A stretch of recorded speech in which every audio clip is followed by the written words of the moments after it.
And if you're listening today and that seems kind of crazy, well, let me ask you what your experience is, listener. Think about all the people that are older than you in your life. Or if you're already older, think about yourself and your colleagues or whatever, family members. And here's what happened as they start going to doctors, their bag of pills start growing, more and more medications. And oh, by the way, they start performing less. They start aching more and they start accumulating more chronic disease. Well, let me ask you, why in the world do we consumers tolerate a segment of service to consumers that just is horrible? You just go and you get worse. I mean, we would keep taking our car to the automobile, garage maintenance service if they just kept destroying the car, making it worse and making more money. No, or the same thing with any other consumer-based service or product. If it was just every time you went, you slowly got worse and worse, we wouldn't put up with it. But the medical industry has foisted upon us, and I think they're exploiting in part the preference, I call it like almost a lazy gene, of people wanting shortcuts. And they'll take a shortcut rather than walking the long way that's better, to take a pill, because they're blinded to all those side effects and problems and the accumulation of chronic disease. But your goal should be, every year of my life, I get better. So I will posit to you and your audience that literally, as you get older and more gray hair, you become better performing. You become better living. And I know it's a radical concept, but people tend to believe that they're at their best in their 20s. Wrong answer. For 4 million years, the highest performers were gray-haired men and women because they did not have chronic disease and they had accumulated knowledge and skill sets to perform exceptionally well. We see a tiny glimmer of this in high performers like Tom Brady. Now, he may not have the gray hair that I have, but he has dedicated himself to becoming more healthy. You could argue some of the things he does and doesn't do, but he is high performing and he's older. So if you're listening today, the future, I believe, is an awareness of the biomarkers and biometrics that are available to us that we can follow to eradicate chronic disease, and the accumulated knowledge of life experience, how to live better, so that we perform better, live better, and that should be what is attractive to people. But today, we value youth. The youth don't know because they're too young.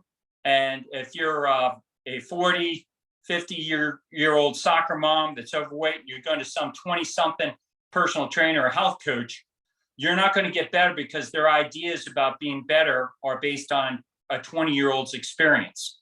You got to follow very, very fit, very, very high-performing older people with gray hair, whose appearance and performance validate that they know how to live well.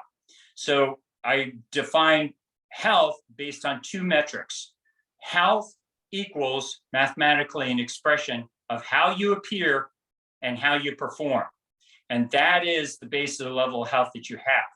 Your capacity for imparting that knowledge is really predicated on experience. So as you get older, you'll become more effective. So the most effective influencers of the future will be gray-haired, very attractive, very high-performing older men and women, as it was for 4 million years until processed foods came along, when we started planting grains and consuming them. And so now older people look terrible. And why do the young people not follow the older people? Because they look terrible and they perform terrible. When I was younger, a young man, like say 5, 6, 7 years of age, older people weren't so riddled with chronic disease, not as bad as they are today. Obesity skyrocketing, but they were still bad, and we respected the elderly, more than we do today. Today, nobody visits the elderly. They sit in, nursing homes, senior care centers. The door opens, every face turns to the door to see if it's somebody coming to visit them. Very, very sad situations. And the older people can't impart knowledge the way they used to, because their face and their body says, pay no attention to me. I don't know how to live well. I haven't lived well. But you want to be a better influencer. And if you're, on Instagram, you're in social media, and you want to be an ultimate influencer for longer, then you better maintain your health by having a better appearance. And I'm not talking makeup, because that's only going to work for so long. You also need to have high performance, and all the makeup in the world and clothing is not going to help you perform better. So you have to figure out how you live, lifestyle choices. And that's why I really like social media in your space and what people are doing to help bring attention and awareness that it's all about lifestyle choices to influence how healthy you are. Wow. So I just read an article about Instagram face. So people using different filters or getting different plastic surgery to basically combine all the best features of like a bunch of different races to make this like perfect like Instagram face. And it's like, that's so ridiculous. When I look at you, I look at Sean Baker, I look at Brad Kearns, I look at Dr. Wiedemann. These people are like 50s, 60s. Mark Sisson, he's paddling his paddleboard in the ocean around France and enjoying life. Dr. Wiedemann is doing cartwheels on the beach. Like, these people are not just like, slowly being more decrepit over time. They're thriving. They're in their best years. And I think for myself, I'm 38. I feel the best that I've ever felt now. I look forward to aging. I would not go back to my 20s or early 30s at all. You guys are amazing examples. And if you look at people who live and eat in this certain way, that's what happens. They reverse age, it seems. Especially when you compare it to the delta of everybody else who is just like completely going down the tank. It's terrible. Yeah, no, really, really, really good points. In fact, on that, if you asked all those individuals that you just mentioned, how long do you want to live? They're going to say 130, 150. If they could, live that long, they'd want to say that. But if you ask the average 50-year-old and 60-year-old, how long do you want to live? Or you tell them, I can work with you and get you to live to be 130. And I've done this every day, all day long for years. And kind of a practice, a primary care practice where patients would come in, I would routinely say that to them. This is how they'd respond. Oh, no, I don't want to live that long. The reason is the misery factor, okay? As chronic disease besets your life, you become miserable and you're not happy. Your quality of life has reduced your outlook and hope for the future. The message I like to impart is to the vast majority of people listening right now, if you live properly, make the life better lifestyle, informed choices, your best years are literally ahead of you. And once you get people to understand that, start living that way, they improve their quality of life. Then they don't shudder at the notion of living to be 130 or 150 years of age. I don't know how long will people live, but the most important thing to me is not so much longevity, but quality of life. And that's starting to get more attention. But quality of life really is predicated upon the amount of disease that one person or a person tolerates. The system is potentiated, set up to encourage disease because it's highly profitable. It's the largest part of our economy, as we said earlier.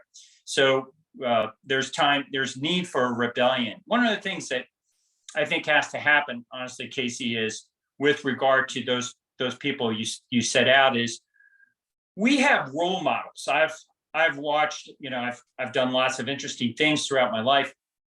I have observed that we can find role models for anything. The best football players, the best violinists, the best gymnasts, the best artists, the best musicians, the best actors. People could routinely knock these things out. If you go up to, average people, they'll be able to tell you who the best at anything, attorneys or whatever. But when it comes to, if you walked up to the average person on the street, tell me who the healthiest man or the healthiest woman in the world is. Tell me who's somebody who's really healthy. They'd be there. Oh, well. So how are we ever going to begin influencing young people to be excited about the critically important objective of living a healthy life? without having these role models. So I stand for the notion that it's an important objective that we identify what health is, we promote it, and one idea I floated around out there, and I'll just run it by the audience, is the world's healthiest man contest. Ought to be done. We ought to identify who the healthiest man, who the healthiest woman in the world is, find out the metrics, and create a competition. That's going to bring the alphas out. Everybody's going to want to do that.